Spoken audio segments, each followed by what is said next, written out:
Thank you, backing team, for playing the videos. I hope the attendees have enjoyed it.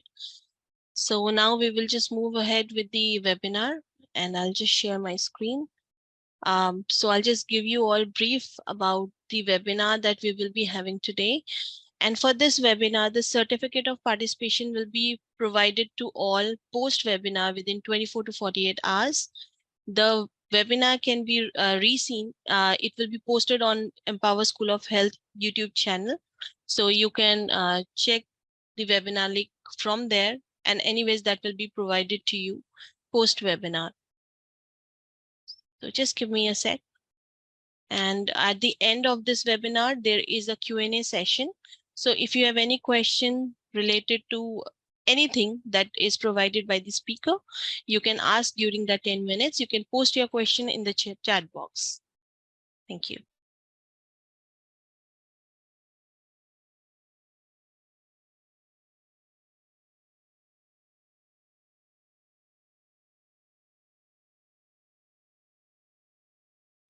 I hope my screen is visible to all.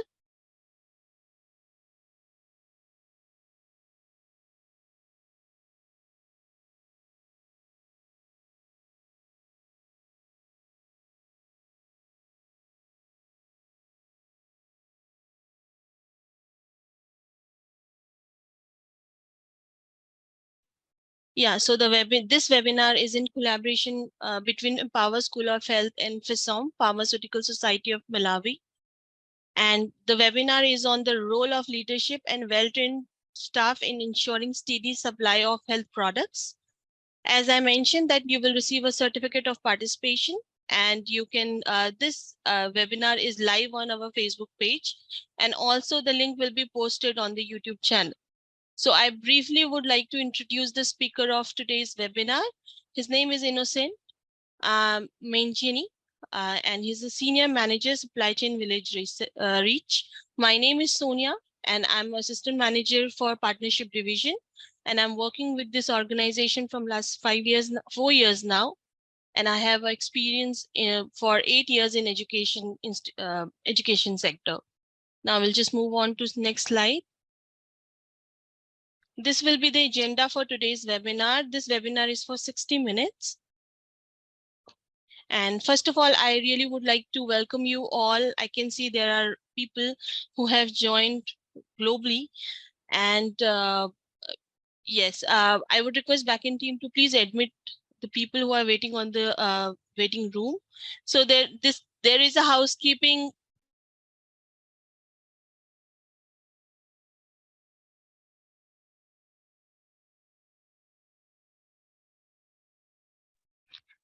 So this is the housekeeping announcement for participants. I would request please mute your mic. Please ask your questions in the chat box. There will be two poll 1 and poll 2. There are brief questions. Those will be asked from you. I would request you all to please participate in the poll. The webinar recording will be available in Power School of Health YouTube channel. The slide deck will be shared with all participants, and please participate in all the poll. And then there is a housekeeping announcement for speakers. Please turn on your camera for better engagement. Please mute your microphone. When other speaker is speaking, please adhere to the webinar schedule. Now I would request my backend team to please launch poll 1, and I would request all attendees to please participate in this poll. There are brief questions. Those are asked from you, and it will give us a brief idea about yourself.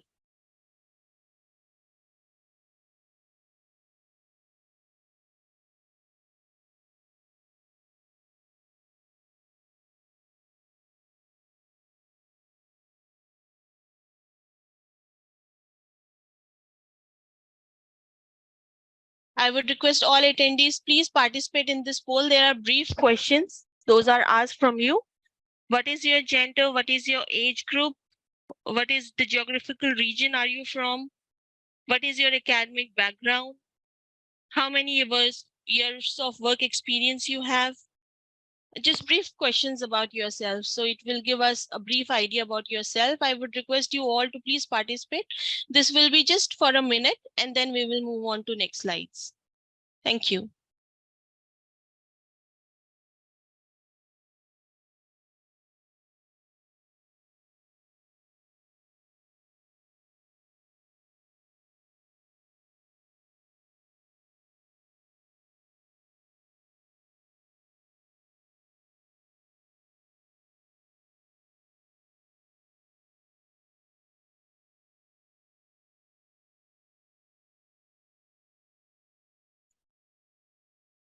I can see only 37% of attendees have participated in the poll. Please, I would request others to please participate. So we will move on to next slides. And once we end this poll, I'll show the results to you, share the results with you. So it will also give you all the brief idea of the participants for today's webinar.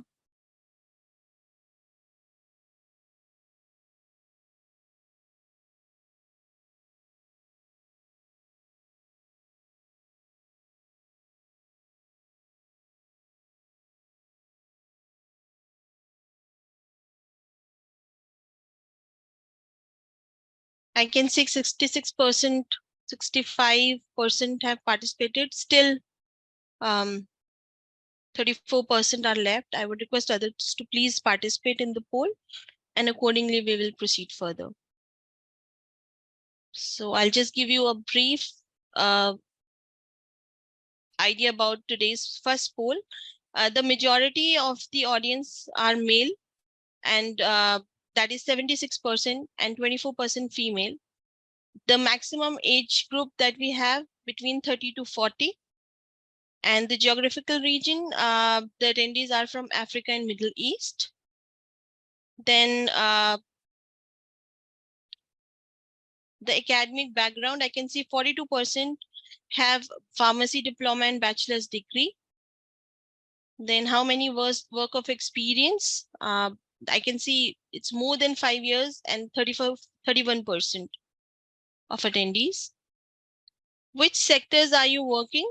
I can see 25%, 28% from private sector, 26% from NGO, and 25% from national governments. What is your area of work? 43% are from supply chain. So those from supply chain, Empower to provide courses which are related to supply chain, and those will be, the information will be given to you on a later slides. And for more information, you can visit our website as well. Which type of organization do you work for? I can see 24% from hospital and clinical, 49% from others. And how did you hear about this webinar? I can see 75% from Empower email and 16% from Empower social media and rest from PHASOM, so social media and marketing. Thank you all for your participation in this poll.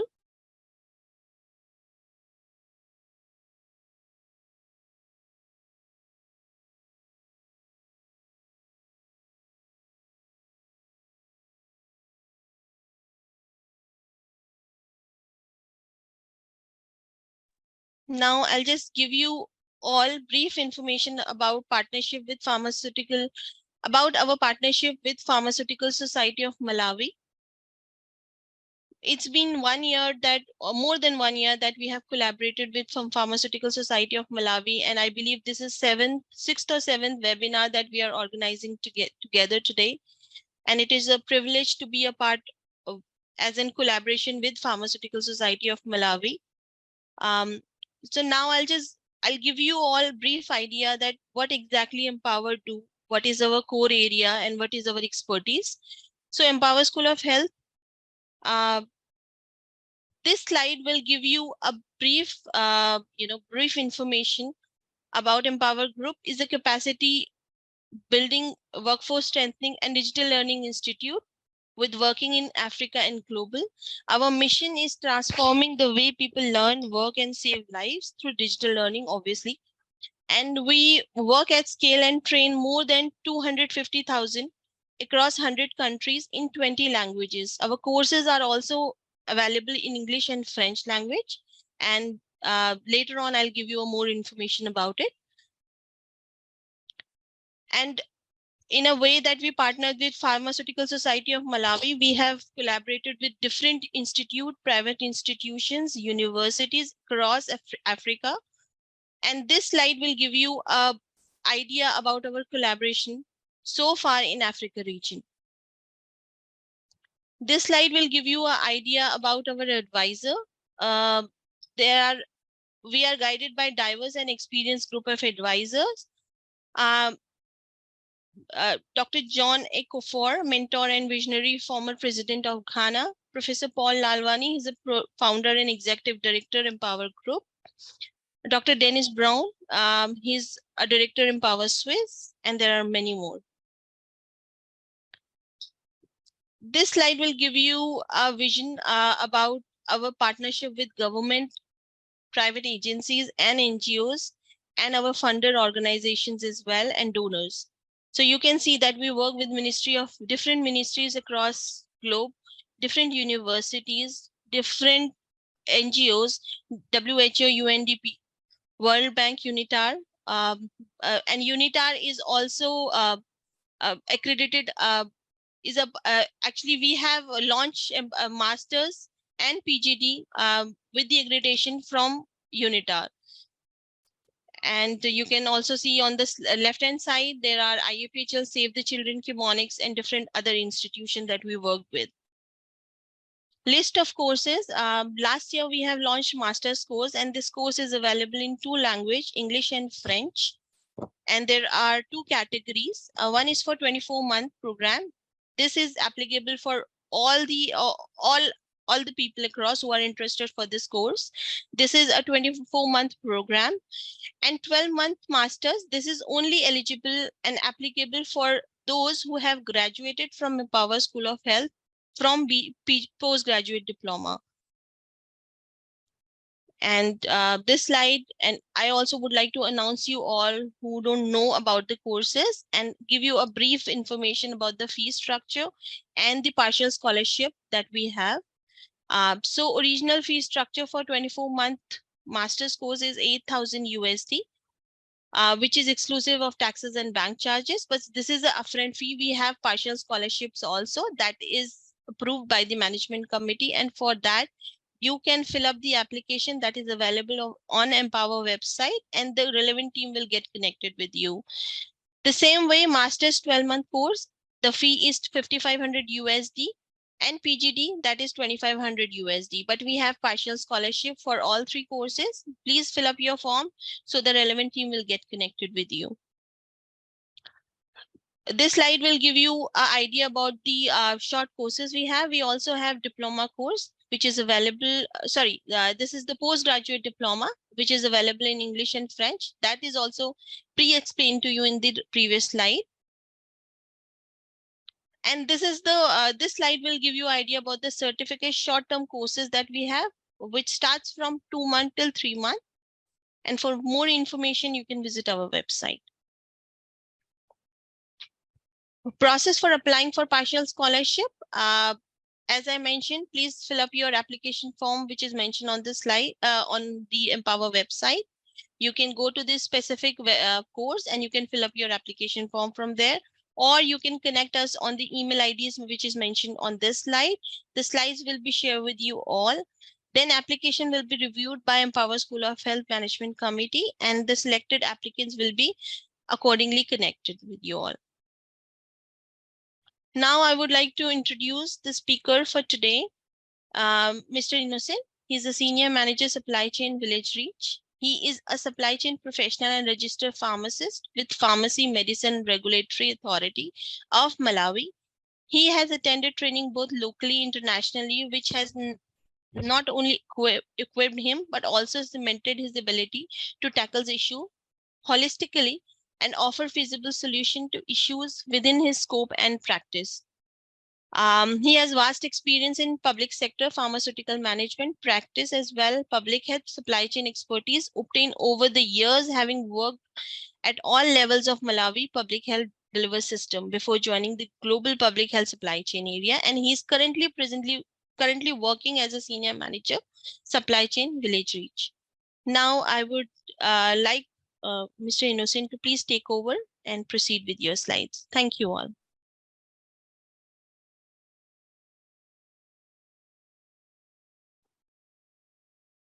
Thanks a lot, Sonaya, and greetings. Good morning, afternoon, or evening, depending on where you are joining us from. I'm profoundly honored and exceedingly humbled to take this particular opportunity to facilitate this interesting session in this day. So as has been introduced, we are going to be looking at the role of leadership and well-trained staff in health, in providing a steady supply of health products. And I must say that if you look at this particular topic, it's quite loaded with a lot of other elements. So if you look at leadership in general, it is a broad subject. If you look at training, it's a broad subject. Health products availability is also a very high and extensive subject. And so what I'm going to do is to do an attempt in the next 30 minutes to take you through some of the concepts that I think are very critical to sort of get us to a better understanding of how these particular elements do play out. Next slide, please. In terms of the outline, as I've actually just indicated, I'm going to take you through some key notions around some of the areas that have been packed in that particular heading of this particular webinar that we are having today. And then, of course, I have an interesting case study that I'll share within the webinar. And towards the end, I have also some personal reflections that I hope you'll find to be insightful, but also to be able to be thought-provoking as we consider these particular notions that we are talking about today. Next slide, please.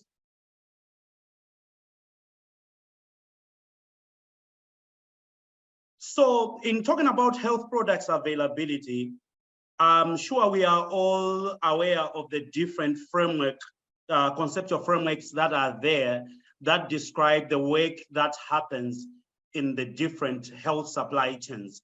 And I think one of the critical areas that comes handy is the issue about product availability. And when I look at this, I consider this to be the ultimate goal.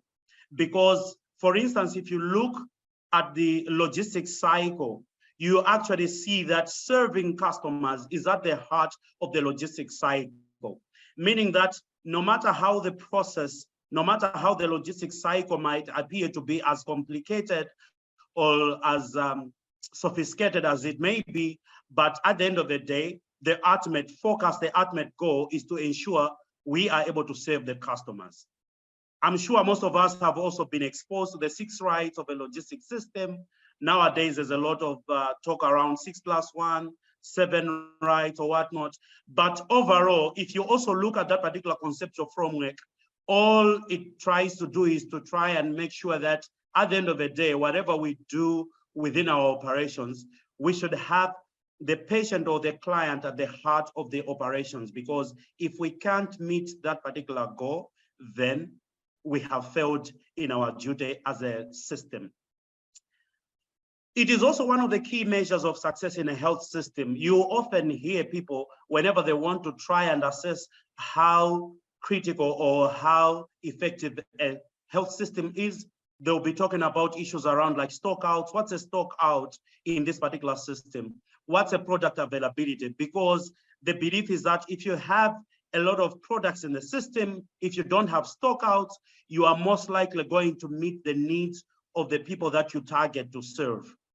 It is therefore not surprising to see that when it comes to health products, it is one of the key areas in as far as cost drivers for health delivery is concerned. So apart from personal emoluments, health product budgets in terms of the procurement of such, they actually top the list of expenses in as far as health system is actually concerned. So it is quite indeed critical that we make this a very important focus whenever we do the work that we do in the supply chains that we serve in.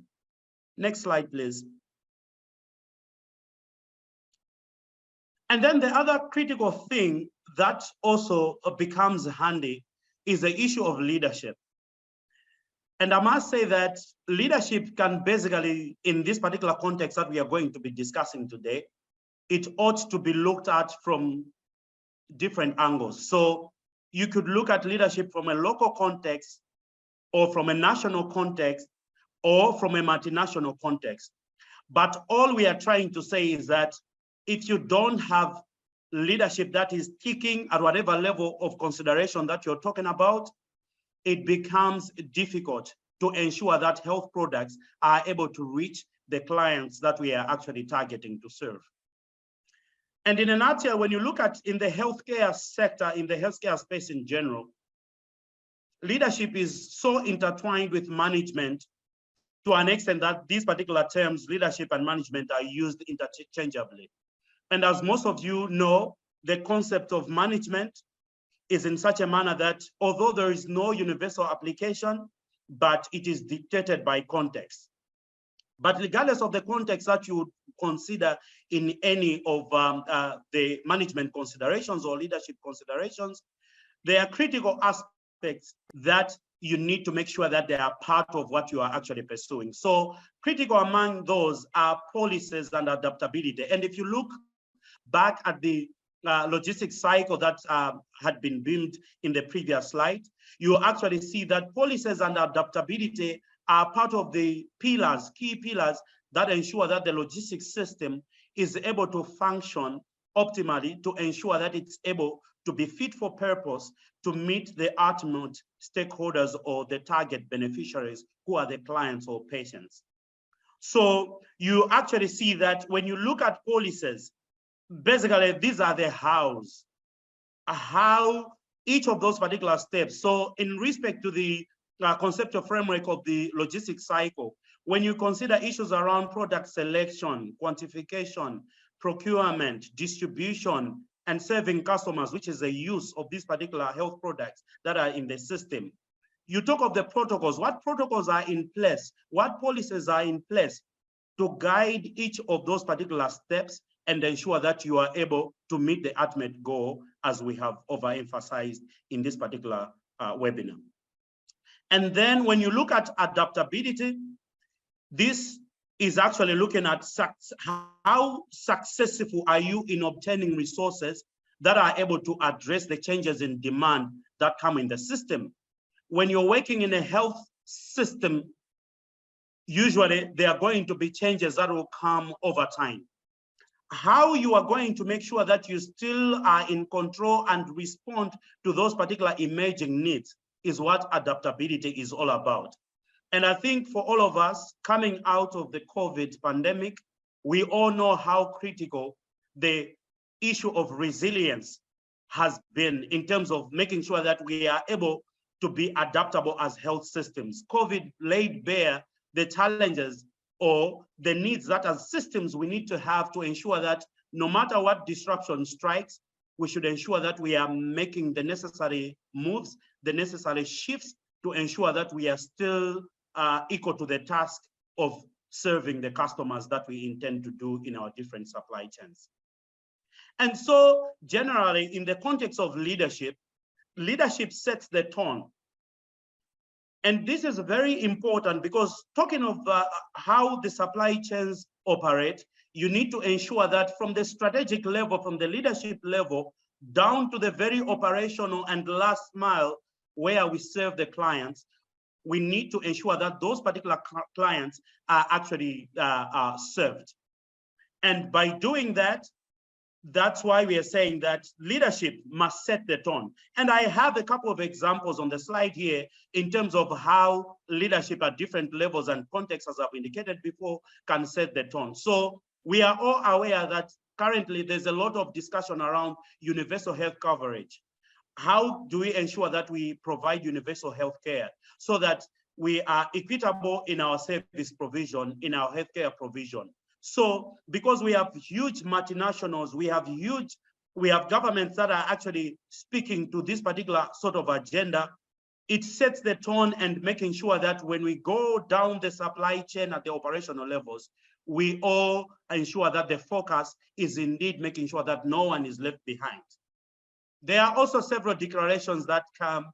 I picked one famous declaration, the Abuja Declaration, which recommended that at least 15% of the national budgets should actually be directed towards health. Of course, we know it's been quite tough for most countries, especially low and middle income countries, to be able to abide by that particular declaration. But what we are saying is that if leadership sets the tone in such particular sort of declarations, it sort of gives you those particular benchmarks. It gives you the targets or aspirations that you should be moving towards. And at the end of the day, whatever that happens is actually aligned to such. I don't need to emphasize the issue around the Sustainable Development Goals, how these have actually been able to shape how we look at health service provision, how people are talking of patient-centered care, responsive primary healthcare service provision, and all of those particular notions that are there in the current setup of the health service provisions that we have. I also wanted to also stress the fact that advocacy is one of the critical roles that, regardless of the context that you're looking at leadership, you need to ensure that leadership is able to advocate with the big players. And I've picked a couple of examples. For instance, in the recent past, we've seen in the pharma industry a couple of shifts that have been a product of years and years of advocacy in making sure that we are able to be of service to the people that we are targeting to serve. I'm sure most of you are aware, for instance, of how Pfizer has actually taken 23 of their patented medicines and vaccines to be not enforced for patency in about 45 low-income countries. And we know how that has got a, an effect of making sure that it is a trajectory that sends good vibes within the system in the public health by ensuring that the public health is able to benefit out of that. The patients in need of those particular patented medicines are able to get them, and we get the most needed outcomes we desire from a health perspective. Recently, we've also seen how J&J have also decided that in about 134 countries, they are not going to enforce patency for their multi-drug resistant TB drug called bedaquiline. And I think a lot of people have really been touting such a move in terms of how it is going to be great for ensuring that we are able to contain tuberculosis, which continues to be a huge killer disease in most low and middle income countries. Next slide, please. Allow me also then to also talk about the training component in terms of how that health product availability is attained. And in my considered view, when you look at training, and more specifically looking at human resources for supply chain management in the health sector, I consider these to be the 7th right. So from the 6 rights of the logistics system that most of us are aware of, which are usually pursued in any logistics system, that is the right product in the right quantity, in the right condition, at the right place, time, at the right cost.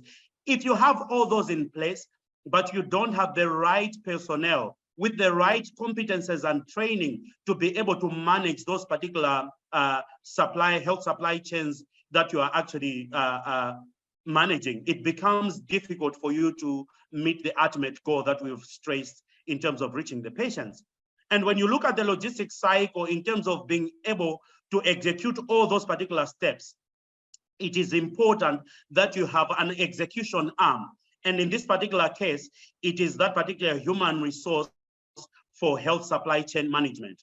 And so competences, skills are very important. And in this particular case, supply chain competences and skills, very important in making sure that the staff, the human resources that are managing the health supply chains are really better equipped and poised to make sure that they are able to deliver to their expected outcomes.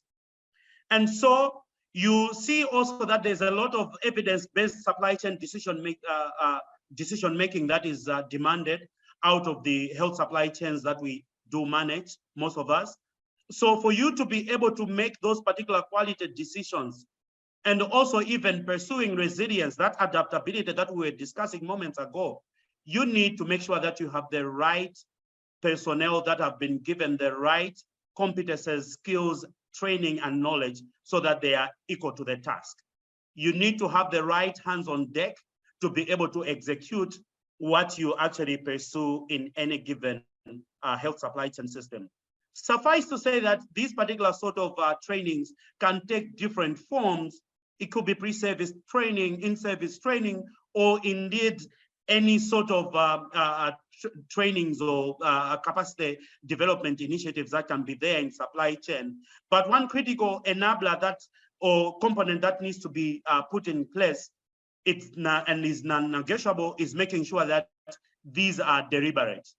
You need to make sure that you are proactively putting those particular platforms that ensure that you are able to have the properly capacitated human resource for supply chain in the health systems that we service.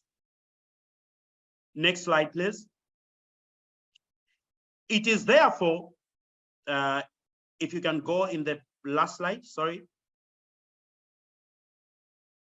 Yeah, so as I was saying, the training component is really very important. It is therefore very critical to ensure that we have trainings that are really modeled to ensure that the end goal we have in mind is met and met with great efficiency.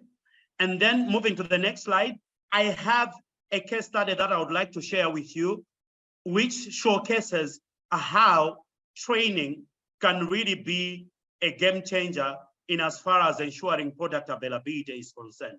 And I make this statement with a caveat to you all, because we all know that product availability is a factor of so many variables, including availability of resources, that is the finances to be able to make the procurement, how the supply chain system is designed, and all those particular factors. But for purposes and intent of this particular slide, I'm going to focus on this particular training component. So in a nutshell, this is a case study of a pharmacy assistant impact assessment that was conducted in Malawi in 2018. And allow me to give you a brief background about how this particular assessment came about.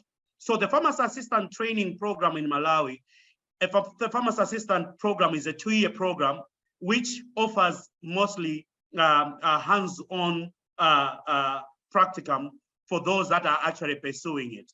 And it was established in Malawi in the quite early on, but there was a time when the training was no longer being offered in the health training institutions, and that became apparent that we saw huge gaps at the health facility level, because we now had staff that were doing clinical work, but being expected to also undertake supply chain or indeed product management tasks. Now that was not easy. And so in around 2012, Village Reach, in collaboration with other stakeholders and key players like the Ministry of Health in Malawi, the Malawi College of Health Sciences, the University of Washington, and many other players, they came together to try and come up with the pharmacy, revitalizing this particular pharmacy assistant training program with a goal to improve medicines management, reporting, and dispensing, among others, and ensuring that at the end of the day, we have the cadres that have got the necessary skills that they will be able to execute in as far as product management is concerned. And so by the time of the assessment in 2018, 5 cohorts of these particular pharmacy assistants had actually graduated, and the total number was about 447 that had actually been trained, and over 200 had been deployed to the different primary healthcare facilities or service delivery points in Malawi. And so Village Reach, with support from different partners, including donors like USAID through the Global Health Supply Chain PSM project, did conduct an assessment. And so the assessment was basically aimed at measuring the cohort 1 of the 5 cohorts that had come out, looking at the 3 years between 2015 and 2018, looking at what impact they might have brought in the system. And so in that particular regard, there was that particular 3-year period of 2015 to 2018. The data that was collected in November and December 2018. And in terms of the design that we used to do this particular pharmacy assistant impact assessment was a mixed method quasi-experimental design. So that's a method that we used. And so in a nutshell, we had 39 health facilities, which at least had one pharmacy assistant from cohort 1. And then we also had another arm of 39 health facilities or service delivery points that were without a pharmacy assistant or any pharmacy student at that particular service delivery point. And this covered 25 out of the 28 districts in Malawi. And we also had 15 tracer products ranging from the essential medicines, malaria, family planning, and HIV products that we also fused in as part of the assessment. And so what we actually did when it comes to the quantitative data, we did focus a lot on the day of the visit. That's the bulk of the quantitative data that we did focus on. But we also had a consideration of the baseline data. So we were collecting the baseline data. And in this particular case, the baseline data was 6 months before the pharmacy assistant was deployed to those particular facilities. And then the end line was the most recent months, 6 months, that the facility or the service delivery point had a pharmacy assistant. And so we also did quite a lot of qualitative interviews, about 173 interviews in total. We interviewed health facility staff, district level staff, and community health workers who in Malawi are called health surveillance assistants or HSAs. We also interviewed a lot of community governance structures like health center management committees. This was trying to dig deeper into the phenomena to try and understand from a qualitative aspect what the outcomes were in terms of the impact that the pharmacy assistant deployment had on the health system in general. And so the slide you're seeing before you is basically a summary of some of the key outcomes that came out of this particular assessment. Allow me then to take you through, I'll not be able to go through all of them. I'm sure you have looked at some of them, but allow me to pick 2 or 3 from that particular list. So the first one, as you can see, when you look at the days spent monthly on pharmaceutical tasks by clinicians, for the facilities that had pharmacy assistants, we saw that on a monthly basis, they had just 1.7 days of spending on pharmaceutical tasks. Whereas for the facilities that did not have pharmacy assistants at the time of the assessment, we are spending about over a week worth of time in doing pharmaceutical tasks. Obviously, as we all know, this has got implications in terms of how much time the clinicians do spend with the patients. It also has got some, effects that would boomerang in terms of how products would be available and indeed any other administrative tasks that would have to be undertaken at facility level. Of particular interest also was the dispensing quality score. When we looked at 7 indicators that were assessed around that, we noted that 85% was the score in terms of the dispensing quality for the health facilities that had a pharmacy assistant there, but there was a 54% score for those that did not have pharmacy assistants. Another key thing that was based on the logistics indicator assessment 2 or LIAT 2, the indicators that are in there, we also noted that the percentage of discrepancy was dismal at around 2.5% for those facilities that had pharmacy assistant, and for those that didn't have, it was quite high at about 16%. And overall, from a qualitative aspect, we heard from those that we interviewed that pharmacy assistants were really valued by all facility staff as mentors on pharmaceutical management, but also overall community perceptions on transparency, accountability, as well as general information on medicines was actually favorable from the communities reach out. Next slide, please. It is therefore not surprising to see that in the recent past, we've seen that there's been a shift, there's been an interest, there's been a blooming focus on what is being dubbed as a supply chain professionalization.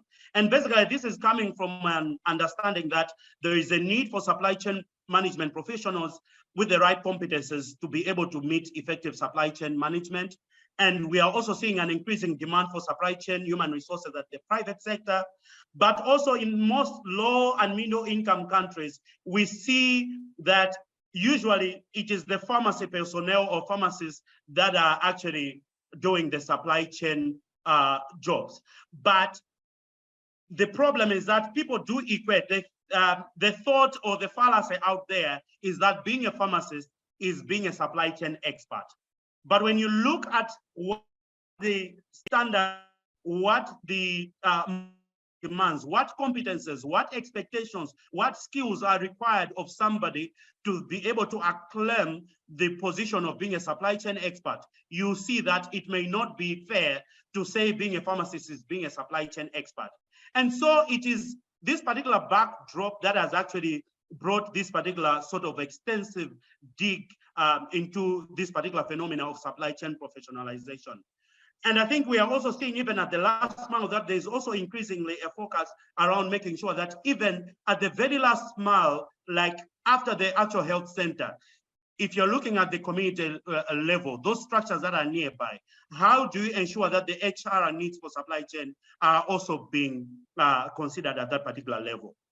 And so I'll not dwell much on this, but I brought this because I wanted to draw your attention. If you can go on the recommended references that are put in there in terms of all those particular partners, organizations that are doing great work around supply chain professionalization, I strongly recommend that you are able to go and dive in by yourself. You'll be able to see that this is really an important aspect. And what this underscores is really the very same subject for this particular webinar, as we are saying that training is really critical to ensuring that you have health products at the last mile at the client's hands. Next slide, please. And so I know we've been exposed to a lot of continuous improvement processes, including also a lot of areas which we talk about how we move from one trajectory to another. And so this is a summary of my thoughts around what may need to be done. And basically, in a nutshell, we're talking about every system needs to be able to review the current state and then have the goal in mind where they want to go. And along the steps, there are going to be bottlenecks, analysis and reviews, opportunities reviews. You need to set milestones in there so that you should be able to understand whether you're making progress or regressing, so that you are able to move in this particular maturity model of ensuring that at the end of the day, you still are true to improving product availability. As I close in the next slide, on my personal reflections, I believe that I think there is a lot that needs to be done in the ecosystem in as far as the different critical precepts of ensuring that product availability is actually achieved, which is the ultimate goal. It could be in the academia, in the actual practice, and in different areas. The policies that we have in different sectors are critical and they are really beautiful, but the problem we've had is actually execution. Can we ensure that those particular beautiful documents that are gathering dust are able to now get to fruition in terms of execution? But also, giving challenges that we have in our systems are down to training sometimes. And allow me to close by sharing one of the insights from the recent work that I was involved in. So when I was pursuing my Master of Science in Logistics and Supply Chain Management, I picked an interesting thesis which was basically around demystifying the irony of rampant medicine expiry in a system plagued with stockouts. So I was looking at this from a Malawi context where we have a lot of stockouts in this particular one arm, and on the other arm where we also have expiry. So trying to understand what is at play, what are the factors. And one key thing that came out of that was definitely the fact that we seem to also have issues in terms of the training component. People might need different levels of training, knowledge, competences, and skills so that they are equal to the task of ensuring that they are able to ensure that products that are available are maximized for the patient, but also the wastages that come due to expiry. And so in closing, I believe that there are a lot of microshifts and overhauls and a lot of pivots that need to be done for us to make sure that we stay on track to ensure that we are true to the issue of making sure that the product is available where it is needed most, which is at the last mile, which is in the hands of the patient or the client. And so, colleagues, I would like to implore on you to close by saying that if what we are doing or how we are doing it and why we are doing it doesn't result in product availability, I can assure you that we are busy but doing nothing. Back to you, Sonia. I'm happy to hear any reflections, comments, or any questions that the team might have. Thank you. Thank you, Mr. Innocent Menchini. Very insightful presentation, and I hope that it will be beneficial for all the attendees. I can see there are lots of comments that they are requesting for the slide deck. The recordings are available, but we will consider it and we will look at it and get back to you on the presentation. If then that can be shared, because due to some privacy concern, we have stopped sharing the slides with the attendees, but not an issue. Your comments has been noted and we will get back to you on those. The certificate will be shared with all post webinar, and also the recording. And just give me a sec. So now this is time for to launch poll 2. I would request backend team to please launch poll 2, and there are only 5 questions. It won't take much time of yours all, so I would request you all to please participate in this poll as well.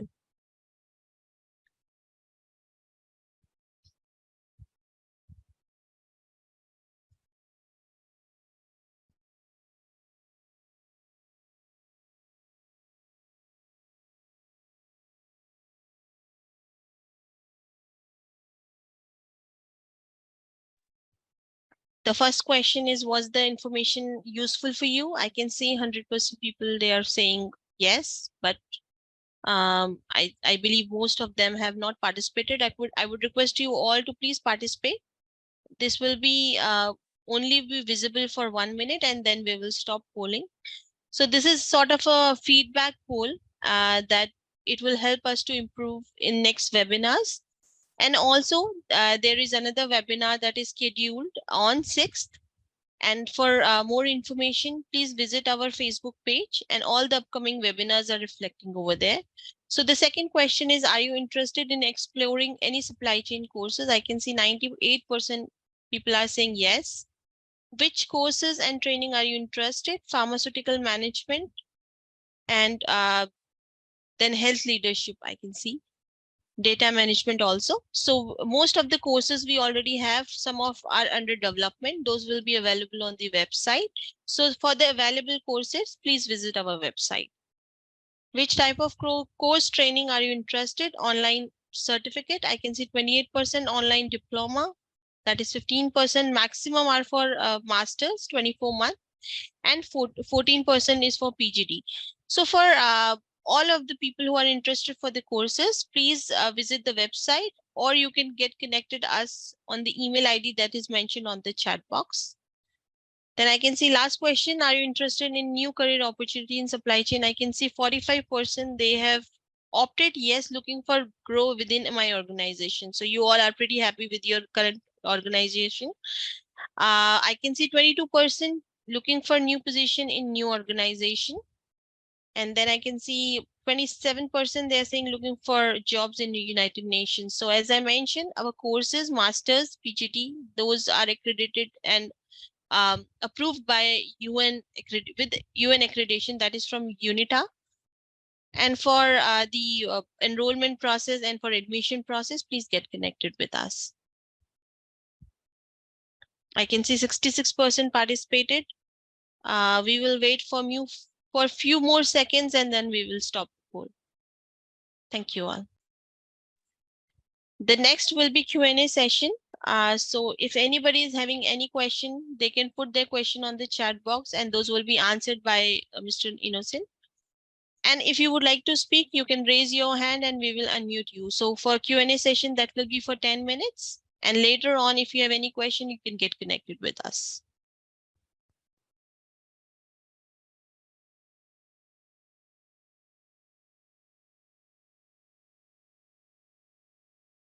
So now this is time for Q&A. Let me just see if there is any question. I can see the people, they are saying very useful. Thank you all for your comments. If you have any question, you can put it on the chat box and those will be answered.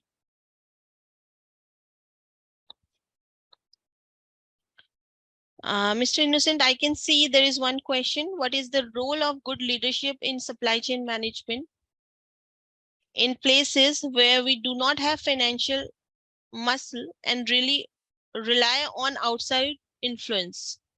Can you please answer this question?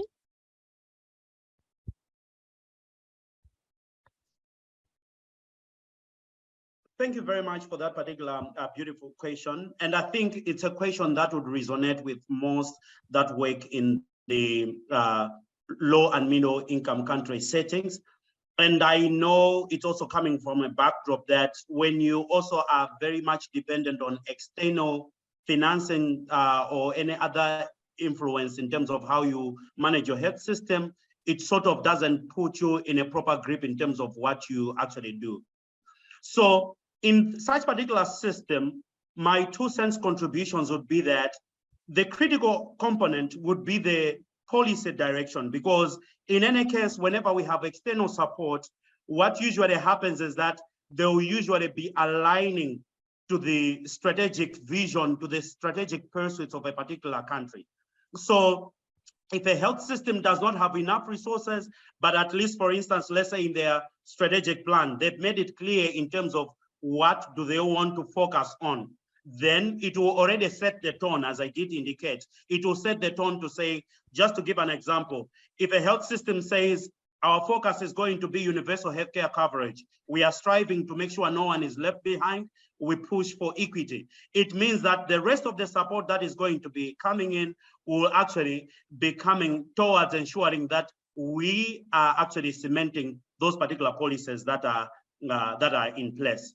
Apart from that, there's still going to be a critical need for leadership to continue advocating, because even in such particular instances, you often have scenarios where there will be feeling perhaps of people sort of diverting from what might be the policy direction or the strategic guidance. So the leadership will need to ensure that they continuously engage and advocate with their key stakeholders to ensure that there is a proper alignment and there's really a focus and adherence to the strategic guidance that is being pursued for that particular health system. So that would be my 2 cents take to that particular question. Happy to get any other further questions or comments. Over. Yeah, I can see there is another question by Mohammed Imam Hussain. How supply chain of healthcare and pharmaceutical are different from other industry? And there is another question. Normally it takes several years to develop a new policy and update the existing policy, and sometimes the existing policy procedure needs to be aligned with different donors' mandate. Could you please share your experience and taking leadership role for improving product availability? If you can answer both the questions. Can you repeat the previous one, not the last one, but yeah. So the first question was how supply chain of healthcare and pharmaceutical are different from other industries.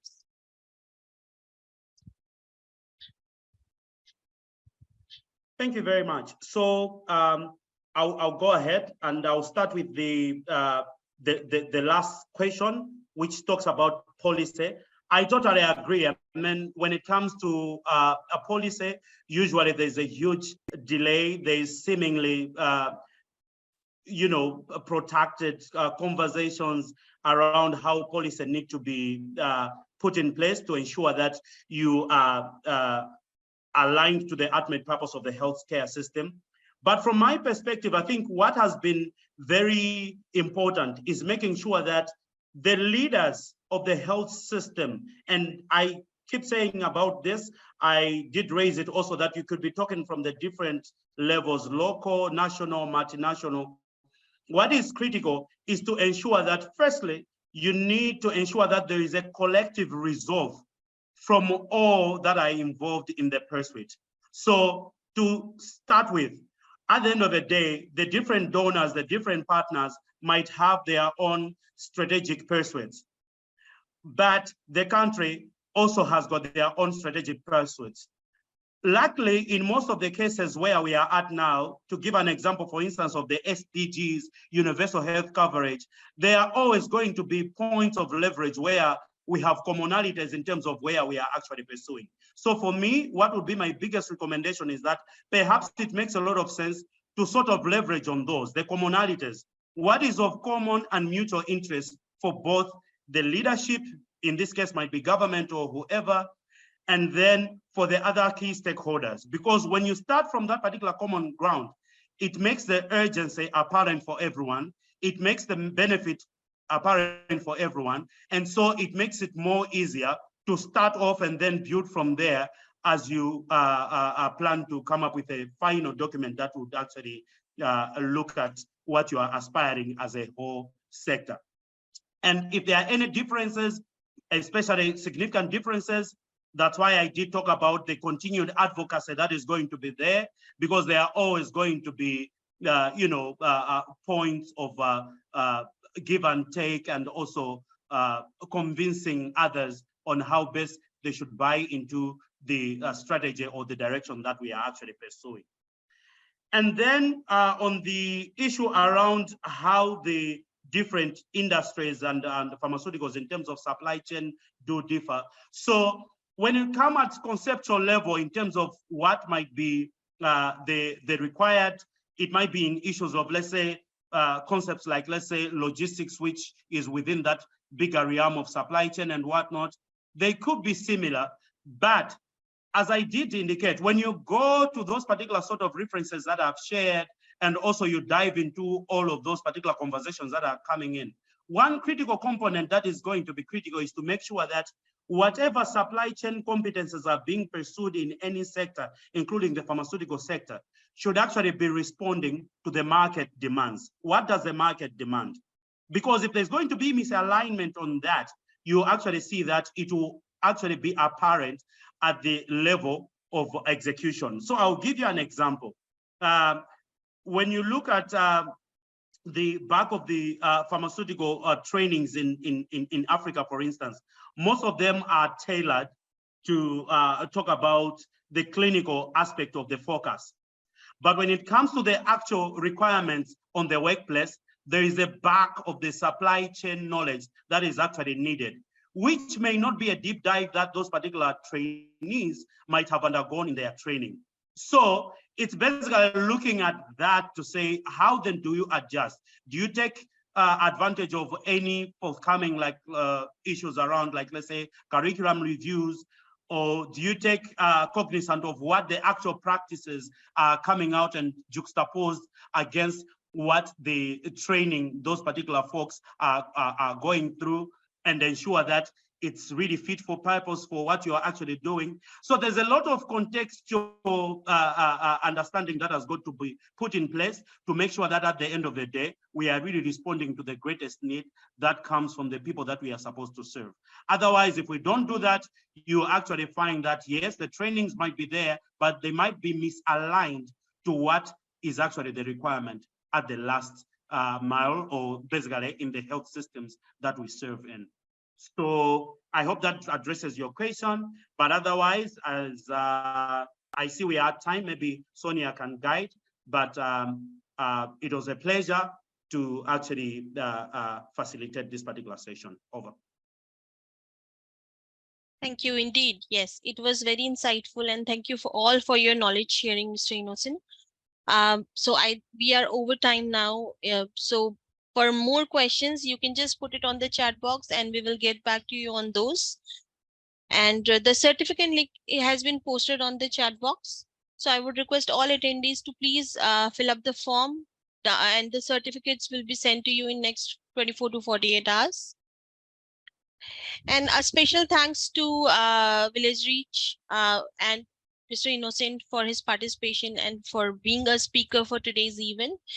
And And also a special thanks to Pharmaceutical Society of Malawi to be always there and to collaborate with us and to have such schedule such webinars currently and in near future. For upcoming webinars, please visit our website.